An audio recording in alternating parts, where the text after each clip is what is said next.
Number plate जो reader machine है, camera, वो इंस्टॉल हो जाएगा तो अगले 2 से 3 महीने के बाद वो ऑटोमेटिकली उनका चालान कटेगा। तो जाहिर सी बात है, उससे पहले बेहतर है कि हर कोई पिलियन राइडर भी जो है वो पहने। अभी जैसे हम लोग की जो मुख्य समस्या ये है कि शहर में वाहन चोरी भी बहुत ज़्यादा होती है, तो ये इन प्रमुख चौराहों पे अगर वाहन चेकिंग निरंतर होगा, जैसे कि लाइन बाजार हो गया, आपका फोर्ट कंपनी चौक है, गिरजा चौक है और आगनसा चौक, तो इससे मुख्य रूप से हम लोग को ये क्राइम पर्सपेक्टिव से भी हेल्प मिलेगा। दूसरी बात यह है कि वैसे लोग जो आते हैं किन्हीं दूसरे का बाइक लेकर आते हैं, वो चालान तो कटवा लेते हैं, उनके विरुद्ध शमन की कार्रवाई कर दी जाती है, परंतु वाहन स्वामी को पता नहीं होता है।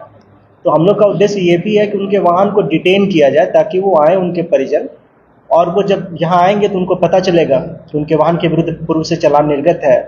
या फिर फलाने व्यक्ति की गलती के कारण उनके वाहन के विरुद्ध चालान निर्गत किया जा रहा है। तो उनके डॉक्यूमेंटेशन भी चेक होगा, जैसे कि आपका रजिस्ट्रेशन बहुत सारे वाहन का नहीं रहता है, या फिर फिटनेस एक्सपायर हो गया, 15 साल से ज़्यादा हो गया है, इसके अतिरिक्त आपका इंश्योरेंस नहीं है।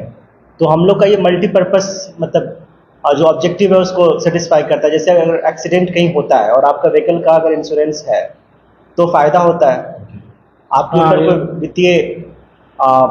भार नहीं आएगा ज़्यादा। अगर गलती आपसे हो गई, किसी का एक्सीडेंट हो ही गया,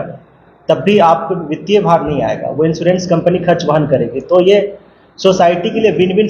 सिनारियो है, जिसमें हर किसी को फ़ायदा होना है। बस जो वायलेटर हैं उनके विरुद्ध कार्रवाई की जाएगी, उनके डॉक्यूमेंट्स को चेक किया जाएगा, और मान लीजिए कि कोई वैसे व्यक्ति है जो आदतन है कि सेम प्रकार के